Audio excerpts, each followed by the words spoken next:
네, 추미애 민주당 대표가 머리 자르기 발언에 이어서 땡깡 발언을 해서 국민의당 속을 뒤집어 놨는데요. 정작 사과는 임종석 비서실장이 또 하고 있습니다. 직접 들어보시죠. 네.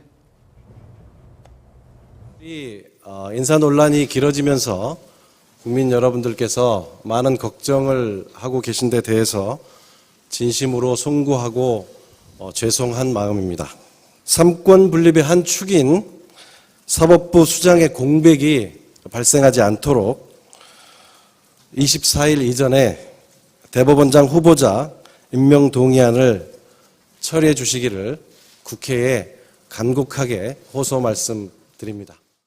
자, 민주당 대표가 막말에 가까운 그런 얘기를 해서 야당, 국민의당 속을 뒤집어 놓고 그래서 꼬인 정국을 대통령 비서실장이 사과하고 이게 이제 처음은 아닌데 어떻게 보셨어요? 그러니까 이제 이 임종석 비서실장이 이제 저 얘기는 어제 박성진 중소벤처기업부 장관 후보자가 이제 자진 사퇴를 하면서 나온 이제 그 사과 얘기인데 뭐 그게 저것이 꼭 추미애 대표의 그 땡깡 발언하고 거기에 대한 직접적인 사과로 볼 수 있을까? 저는 좀 갸우뚱이 되고요. 네. 그 부분에 있어서는 그리고 또 하나는 이제 저 모습이 이전에 그 인사 5대 원칙이 있었죠. 뭐 위장 전입이라든가 뭐 논문 표절이 있는 그런 후보자들은 배제하겠다라고 했는데 그게 지켜지질 않았었죠. 네. 초기에. 그러니까 임종석 비서실장이 그때 또 나와서 이제 또 인사에 대해 사과를 했는데 지금 본질적인 문제는 검증이 계속 문제가 되는 거라서 지금 야권에서는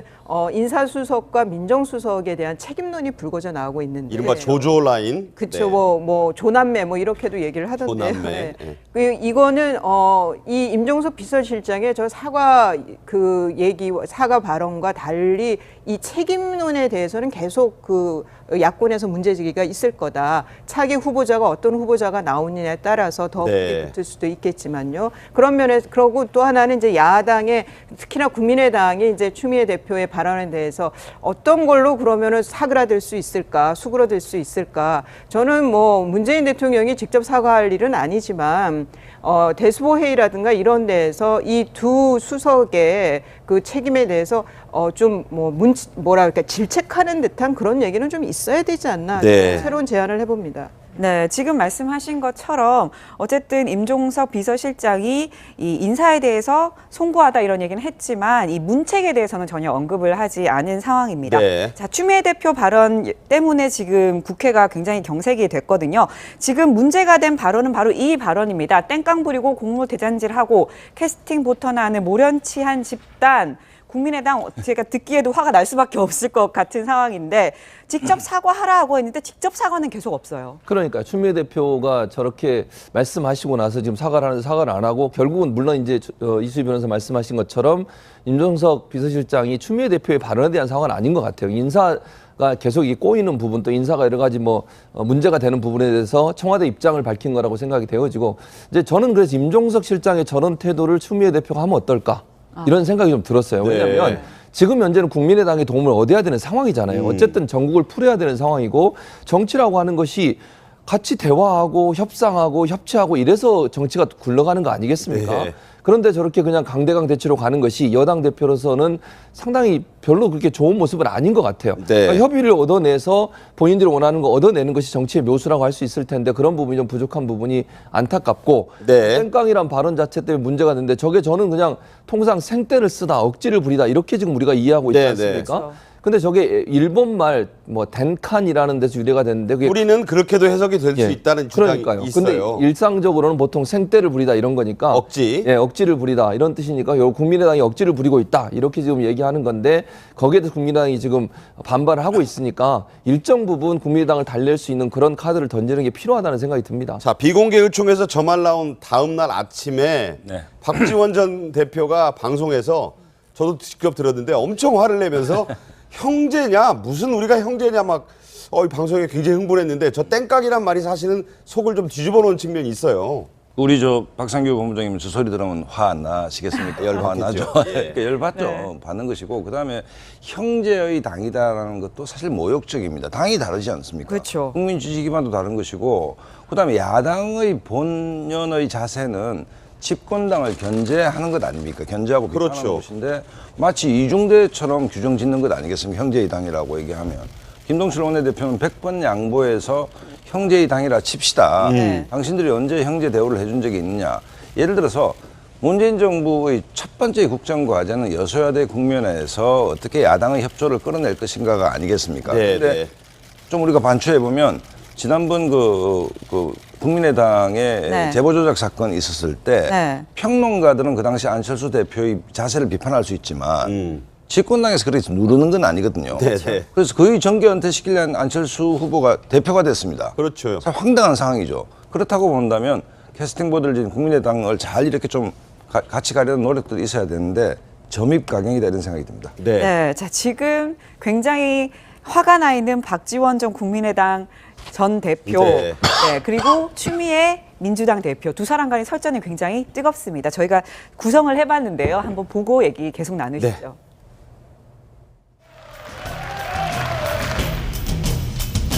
골목대장도 하지 않는 짓을 집권 여당의 대표가 저렇게 야단을 치면은 북한을 압박하랬더니 국회와 야당을 압박하고 있습니다. 코드 인사라고 한다면은 그것은 자기 부정일 것입니다. 민주당이 그렇게 치사하고 소화병적이기 때문에 오늘의 결과가 온 겁니다. 헌법재판소처럼 낙마 정치로 힘을 과시하려다가는 민심의 심판에 낙마할 수 있음을 명심합니다. 뭐 치열한 설전을 저 모았는데 최명길 국민의당 대변인 뭐 방송기자 출신 아닙니까? 이렇게 이제 선을 그었어요. 당사자가 사과하지 않는 한 어떤 민주당과의 절차적 논의도 없다는 입장. 자, 이게 이제 보이콧 시사 발언으로 지금 읽혀지고 있거든요. 그러니까 이제 그건 것 같아요. 김명수 대법원장 후보자 이제 인준에 대해 그 임명에 대해서 누가 급한데 이렇게 우리 성질을 건드느냐 뭐 이런 취지인 네. 것 같아요. 그런데 이제 중요한 건 당사자가 사과하지 않는 한이라고 한 거는 이전에 그 머리 자르기 발언 네. 그랬대. 임종석 비서실장이 대리 사과를 했다. 뭐 그렇게 해서 그럼 그런데 그래도 네, 그랬죠. 예, 청와대가 이렇게 유화적 제스처를 쓰니까 좀 국민의당이 슬쩍 넘어가 준 게 있죠. 그런데 이번에는 좀 우선 또 강한 그 존재감을 드러내고 또 강한 발언을 쏟아내고 있는데 아마 그 지금 그 일각에서는 추미애 대표가 어제 그 본회의장에서 주승용 의원한테 쓱 가서 좀 도와주세요 그랬다는 네. 거예요. 그런 장면이 포착이 됐죠. 예, 예. 그런 걸 봐서는 이제 뒤에서는 모종의 좀 유화적이고 화해적인 제스처는 가는 것 같은데 추미애 대표가 아쉬운 점은 아마 이거는 민주당 의원들도 좀 아쉬울 것 같아요. 좀 앞에서 저렇게 막 문제될 만한 저런 언사들을 하고 뒤에 가서 도와달라는 게 그러니까. 과연 이걸 전국 푸는데 도움이 되느냐. 네. 그러면은 결국은 추미애 대표는 아니라고 했지만 결국 자기 정치하기 위한 거 아니냐라는 그런 삐딱한 시선을 피하기는 어려워 보입니다. 네, 지금 아까 말씀하신 것처럼 어제 이 추미애 대표가 주승용 그 대표 대행을 찾아가서 이렇게 얘기를 하는 모습이 포착이 되니까 주승용 대표가 깜짝 놀라는 모습이 저희가 또 카메라에 포착이 됐거든요. 네. 그래서 웬만큼 얘기를 안 걸었으면 이렇게 깜짝 놀랄까 싶은 마음도 좀 들던데 도대체 한 번도 아니고 두 번이나 지금 무엇보다도 김명수 대법원장 후보자의 인준 때문에 전국에서 정말 국민의당 도움이 필요한 이때 계속 이렇게 발언을 하는 그 이유, 그 속내를 분석하는 것도 좀 매번 반복되긴 하는데 도대체 왜 이러는 거예요? 그게 지금 이제 이수희 변호사 아까 지적하셨던 본인의 정치라는 표현 있지 않습니까? 그런 부분과 일정 부분 맥이 다 있다고 봐요. 추미애 대표가. 그렇죠. 아니 근데 본인이 잘 하려면 어쨌든 국회를 잘 끌어나가야 잘 되는 거 그렇죠. 아닙니까? 그런데 또 본인의 존재감을 드러내기 위해서 저런 그러니까 강한 어떤 야당, 지금은 여당이 됐습니다만 그 강한 야당 때 의원의 모습을 계속 유지하면서 보여주는 것이 본인의 지지자들을 끌어올 수 있는 방법이라고 판단하실 수도 있다고 보고요. 네. 또 한 가지는 이제 이 야당의 저런 모습에 끌려다니지 않는 모습을 또 본인은 좋게 표현할 수도 있는 거 아니겠습니까? 우리는 강하게 가겠다, 원칙을 지키겠다. 뭐 사실은 또 지지가 지금 높은 상황 아닙니까? 더불어민주당이 모든 정당 중에 지지율이 제일 높은데 네. 그 지지율을 기반으로 해서 본인의 어떤 색깔을 강하게 보여주려는 의도를 갖고 있다. 이렇게 분석이 가능할 것 같아요. 네. 그런데 그것이 결국은 정부에 부담을 주는 거 아니겠습니까? 지금 여당은 정부가 제대로 일을 할 수 있도록 도와주는 역할을 해줘야 되는 겁니다. 국회에서 지금 모든 입법들이 다 올스톱된 상태에서 김명수 대법원장 임명도 안 돼버리면 정부가 추진하는 모든 정책들이 다 지금 스톱이 돼버리잖아요. 그렇죠. 그런 차원에서 본다면 본인의 입장도 물론 중요하지만 여당 대표라고 하는 그 무게감 자체도 본인은 고려하셔야 된다. 그래서 문재인 정부가 잘 정책을 이끌어가고 국정을 운영하고 수행할 수 있도록 지지해주고 도와주는 역할을 하는 것도 중요한 역할이라는 걸 꼭 깨달으셨으면 좋겠습니다. 자, 여당 대표가 저질렀다면 저지른 일을 청와대 비서실장, 이거는 사실 뭐 그 문재인 대통령의 복심이 드러난 걸로 볼 수 있는데, 사실 이 대법원장 후보자 인준동의안 표결뿐만 아니라 12월 예산국회까지 그렇죠. 국민의당 협조 없이는 못 넘어가는데 자율투표한다는 건데 이게 사실은 쉽지 않은 내용이죠? 그렇죠. 김희수 원내소장도 국민의당이 자율투표를 했죠. 자율투표에서 반전이 일어났는데 지금 분위기에서 국민의당에 이 자율투표를 했을 경우에 김명수 대법원장 후보자의 통과를 장담할 수 없는 상황입니다. 장담이 안 된다? 그렇죠. 장담이 안 되는 얘기죠. 그다음에 기본적으로 지금 저런 형태의 당대표, 특히 이제 우원식 원내대표가 의총에서 한 얘기가 좀 치명적일 수가 있는데 딜을 들어왔다는 얘기를 했잖아요. 소위 말해서 미락이 있었다는 거래를 제의해왔다. 이 얘기가 굉장히 치명적인 게 원내대표는 딜하는 사람들입니다. 그렇지 그렇죠. 않습니까? 그다음에 정치는 딜을 하는 겁니다. 그런데 그렇죠. 예를 들어서 이제 그 상대편 김동철 원내대표와 정치적 협상 카드를 공개를 해버리면 까버린 거죠. 이후에 그다음에 그 우원식 대표가 테이블에 앉았을 때 상대 당 원내대표가 어떻게 그 말을 신뢰를 할 수 있겠습니까?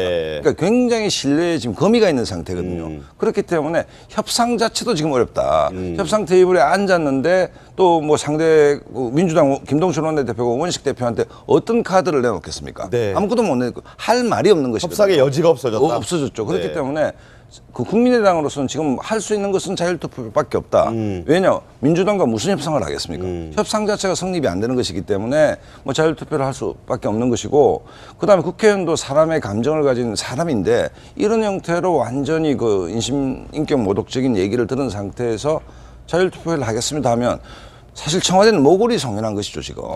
이 국민의당이 좀 두려운 상황이 된다. 그다음에 김명수 대법원장이 만약에 부결되는 사태를 전제로 한다면 그야말로 사법개혁은 물 건너가는 거 아니겠습니까? 김희수 원내소장, 김명수 대법원장. 그러니까 지금 상황이 집권 여당이나 청와대 입장에서는 굉장히 지금 구석으로 몰린 상태다. 비상 상황인데. 그다음에 국민의당을 새롭게 이렇게 협조를 유도할 수 있는 카드조차도 사실은 좀 마땅치 않은 장면이거든요. 그렇기 때문에 굉장히 어려운 상황이라고 봐집니다. 네. 지금 야권에서는 인사수석과 민정수석에 대한 책임론이 불거져 나오고 있는데, 이른바 조조 라인. 그렇죠. 뭐 조남매 뭐 이렇게도 얘기를 하던데요. 조남매. 이거는 이 임종석 비서실장의 저 사과 그 얘기, 사과 발언과 달리 이 책임론에 대해서는 계속 그 야권에서 문제제기가 있을 거다. 차기 후보자가 어떤 후보자가 나오느냐에 따라서 더 붙을 수도 있겠지만요. 그런 면에서, 그러고 또 하나는 이제 야당의, 특히나 국민의당이 이제 추미애 대표의 발언에 대해서 어떤 걸로 그러면은 사그라들 수 있을까, 수그러들 수 있을까. 저는 뭐 문재인 대통령이 직접 사과할 일은 아니지만 대수보 회의라든가 이런 데에서 이 두 수석의 그 책임에 대해서 좀 뭐랄까 질책하는 듯한 그런 얘기는 좀 있어야 되지 않나. 새로운 제안을 해봅니다. 네, 지금 현재는 국민의당의 도움을 얻어야 되는 상황이잖아요. 어쨌든 전국을 풀어야 되는 상황이고, 정치라고 하는 것이 같이 대화하고 협상하고 협치하고 이래서 정치가 굴러가는 거 아니겠습니까?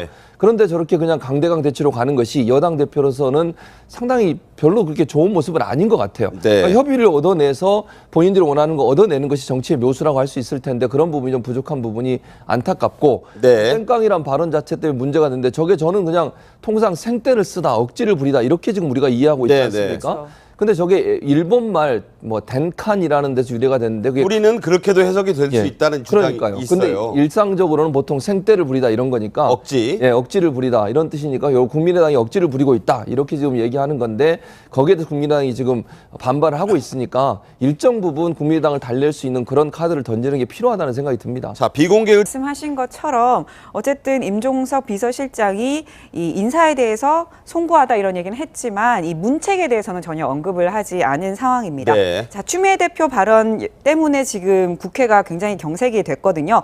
지금 문제가 된 발언은 바로 이 발언입니다. 땡깡 부리고 공무 대잔질하고 캐스팅 보터나는 모련치한 집단. 국민의당 제가 듣기에도 화가 날 수밖에 없을 것 같은 상황인데 직접 사과하라고 했는데 직접 사과는 계속 없어요. 그러니까 추미애 대표가 저렇게 말씀하시고 나서 지금 사과를 하는데 사과를 안 하고 결국은 물론 이제 이수희 변호사 말씀하신 것처럼 임종석 비서실장이 추미애 대표의 발언에 대한 상황은 아닌 것 같아요. 인사가 계속 이 꼬이는 부분 또 인사가 여러 가지 문제가 되는 부분에 대해서 청와대 입장을 밝힌 거라고 생각이 되어지고 이제 저는 그래서 임종석 실장의 저런 태도를 추미애 대표가 하면 어떨까 이런 생각이 좀 들었어요. 왜냐하면 지금 속을 뒤집어 놓고 그래서 꼬인 정국을 대통령 비서실장이 사과하고 이게 이제 처음은 아닌데 어떻게 보셨어요? 그러니까 이제 이 임종석 비서실장이 이제 저 얘기는 어제 박성진 중소벤처기업부 장관 후보자가 이제 자진 사퇴를 하면서 나온 이제 그 사과 얘기인데 뭐 그게 저것이 꼭 추미애 대표의 그 땡깡 발언하고 거기에 대한 직접적인 사과로 볼 수 있을까? 저는 좀 갸우뚱이 되고요. 네. 그 부분에 있어서는 그리고 또 하나는 이제 저 모습이 이전에 그 인사 5대 원칙이 있었죠. 뭐 위장 전입이라든가 뭐 논문 표절이 있는 그런 후보자들은 배제하겠다라고 했는데 그게 지켜지질 않았었죠. 네. 초기에. 그러니까 임종석 비서실장이 그때 또 나와서 이제 또 인사에 대해 사과를 했는데 지금 본질적인 문제는 검증이 계속 문제가 되는 거라서 네, 추미애 민주당 대표가 머리 자르기 발언에 이어서 땡깡 발언을 해서 국민의당 속을 뒤집어 놨는데요. 정작 사과는 임종석 비서실장이 또 하고 있습니다. 직접 들어보시죠. 네. 인사 논란이 길어지면서 국민 여러분들께서 많은 걱정을 하고 계신 데 대해서 진심으로 송구하고 죄송한 마음입니다. 삼권 분립의 한 축인 사법부 수장의 공백이 발생하지 않도록 24일 이전에 대법원장 후보자 임명 동의안을 처리해 주시기를 국회에 간곡하게 호소 말씀드립니다. 자, 민주당 대표가 막말에 가까운 그런 얘기를 해서 야당, 국민의당